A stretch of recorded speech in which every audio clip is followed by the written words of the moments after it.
નમસ્કાર વિદ્યાર્થી મિત્રો, આશા રાખું છું કે આપ સૌ મજામાં છો। આજે આપણે ધોરણ 9 વિજ્ઞાન પ્રકરણ નંબર 10 ગુરુત્વાકર્ષણ વિશે ચર્ચા કરવાની છે, બરાબર છે। અગાઉ તમે બળ તથા ગતિના નિયમો, બરાબર છે, તથા ગતિ એ ચેપ્ટર ઉપર ચર્ચા કરી ચૂકેલા છો।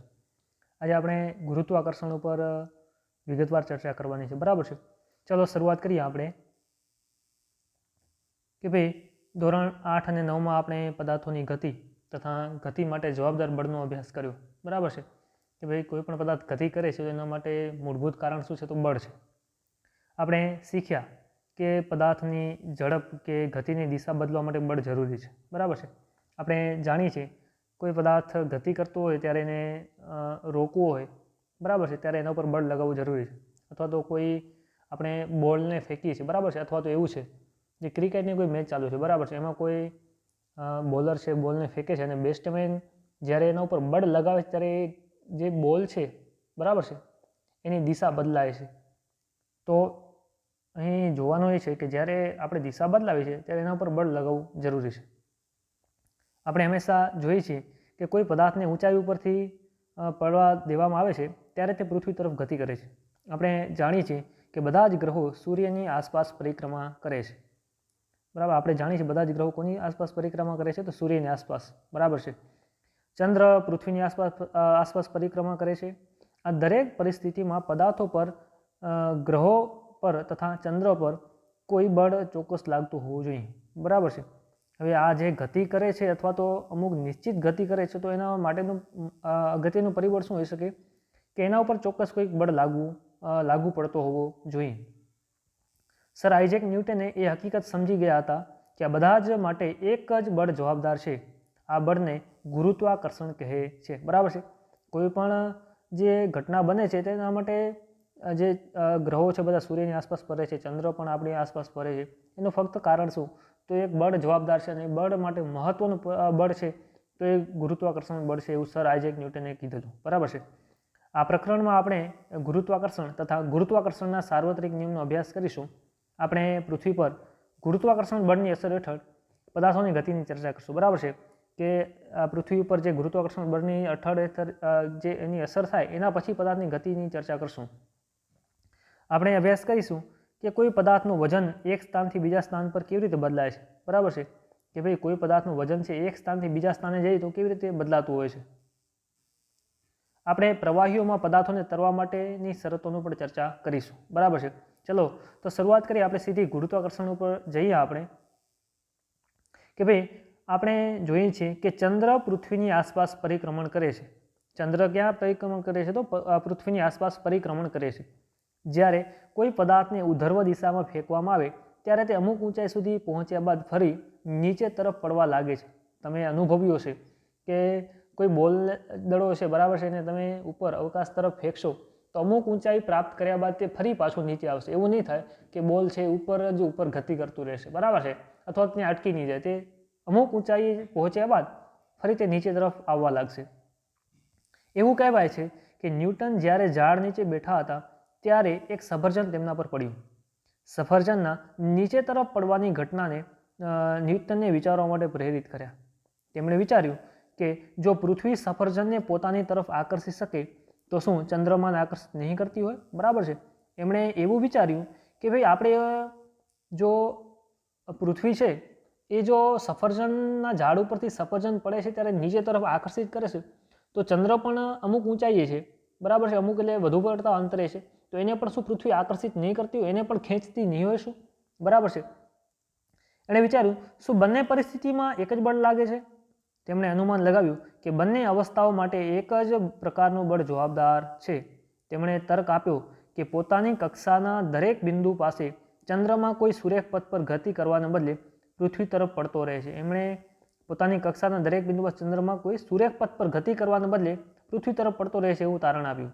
એટલે કે પૃથ્વી દ્વારા ચોક્કસપણે આકર્ષિત થાય છે, પરંતુ વાસ્તવમાં આપણે ચંદ્રમાને પૃથ્વી પર પડતો જોતા નથી, બરાબર છે। આકર્ષિત થાય છે, પૃથ્વી તરફ આકર્ષિત રહે છે, પરંતુ એ પૃથ્વી તરફ પડતું નથી, બરાબર છે।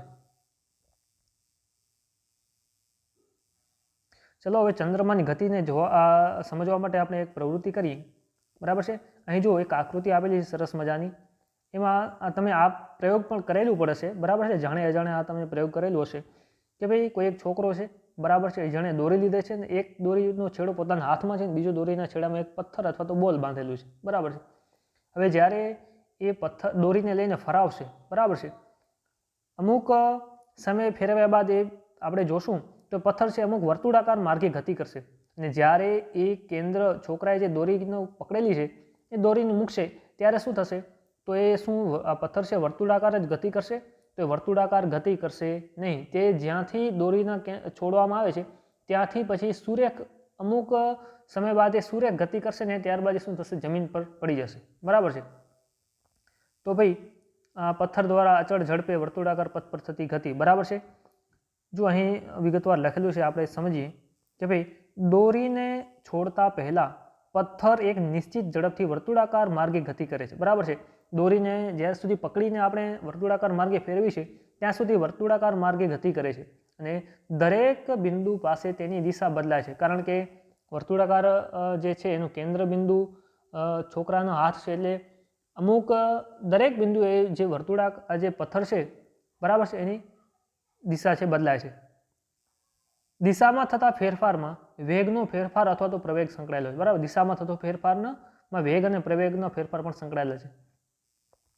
જે બળને લીધે પ્રવેગ ઉદ્ભવે છે તથા જે પદાર્થને વર્તુળાકાર પર જે પ્રવેગ ઉદ્ભવે છે તથા જે પદાર્થને વર્તુળાકાર પથ પર ગતિશીલ લાગે છે તે બળ કેન્દ્ર તરફ લાગે છે, બરાબર છે। કેન્દ્ર જે વર્તુળાકાર પથ પર ગતિશીલ લાગે છે, બળ ક્યાં લાગે છે, કેન્દ્ર ઉપર લાગે છે, બરાબર છે। આ બળને કેન્દ્રગામી બળ કહે છે, અર્થાત કેન્દ્ર તરફનું બળ કહેવાય, બરાબર છે। તો ધ્યાન રાખજો, આવે જ્યારે કોઈ વર્તુળાકાર માર્ગે ગતિ કરે છે અને કેન્દ્ર બિંદુ જ્યારે વચ્ચે સેન્ટર ઉપર હોય ત્યારે શું કહે છે, કેન્દ્રગામી બળ કહે છે, બરાબર છે। ચલો આપણે આગળ વધીએ। આ બળની ગેરહાજરીમાં પથ્થર સુરેખ પથ પર ગતિ કરે છે। આ સુરેખ પથ પર વર્તુળાકાર રેખા પરની સ્પર્શક રેખા હોય છે, બરાબર છે। આ જ્યારે બળ કેન્દ્રગામી બળ જ્યારે મુક્ત થાય છે, કેન્દ્રગામી બળમાં મુક્ત થાય છે ત્યારે જે પથ્થર જે સુરેખ પથ પર ગતિ કરે છે, અને સુરેખ પથ પર વર્તુળાકાર રેખા પરની સ્પર્શક રેખા હોય, જુઓ કેવી રીતે ભાઈ, કે જ્યાં સુધી બોલને જે દોરીને છોકરો પકડીને જ્યાં સુધી ઘુમાવશે, ફરાવશે, ત્યાં સુધી વર્તુળાકાર ગતિ થશે। જેવો છોકરો જે દોરીને મૂકશે એટલે જે પદાર્થ છે, પથ્થર છે, એ કેવી ગતિ કરશે, તો સુરેખ પથ પર ગતિ કરશે, બરાબર છે। કે ભાઈ અહીં જુઓ, અહીં વર્તુળ આવી રીતે ગતિ કરાવે છે, બરાબર, આવી રીતે, અને અહીં બી પર આવે ને પછી કદાચ દોરીને મૂકે એટલે કાં તો જો એ આ બાજુ પરિભ્રમણ કરતું હશે, બરાબર છે, એન્ટી ક્લોકવાઇઝ એટલે ઘડિયાળની વિરુદ્ધ દિશામાં ગતિ કરતું હશે, તો એ પથ્થર છે આ બાજુ જશે, અને જો પથ્થર જે છે એની ગતિ વર્તુળાકાર ગતિ જે ઘડિયાળની દિશામાં હશે તો પથ્થરને મુક્ત જે કેન્દ્રમાંથી દોરીને મૂકશે એટલે પથ્થર આ બાજુ સુરેખ પથ પર ગતિ કરશે, બરાબર છે। ચલો આગળ વધીએ।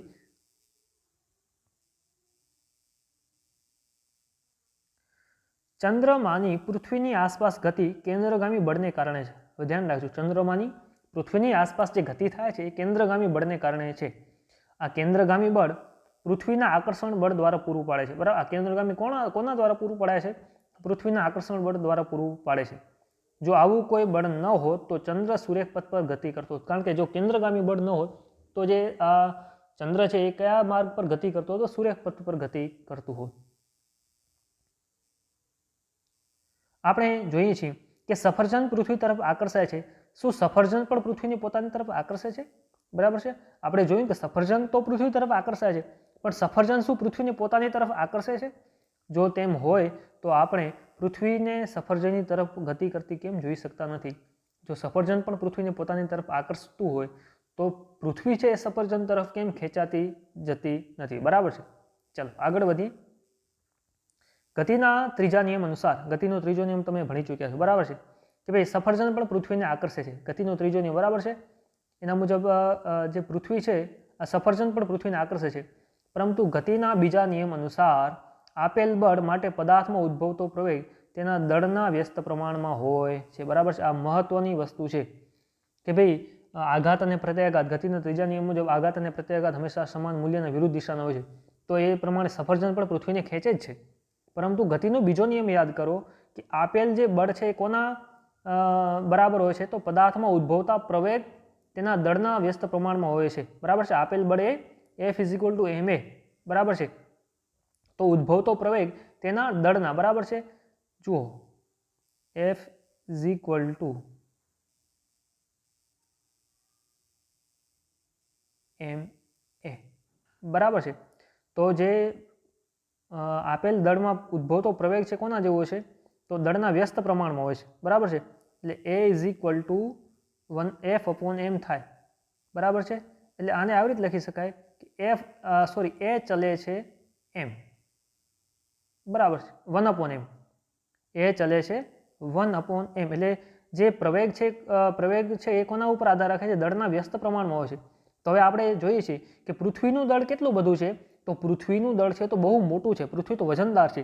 એટલે એનું જે સફરજન પ્રત્યે તરફ આવવાનું જે વેગ છે એ સાવ આવકારી ન ગણી શકાય એવું હોય છે, બરાબર છે, સાવ બહુ નાનું હોય છે. એટલા માટે છે એ સફરજન છે પૃથ્વી તરફ ગતિ કરે છે, પૃથ્વી છે સફરજન તરફ ગતિ કરતી નથી, બરાબર છે. ચલો આગળ વધીએ આપણે.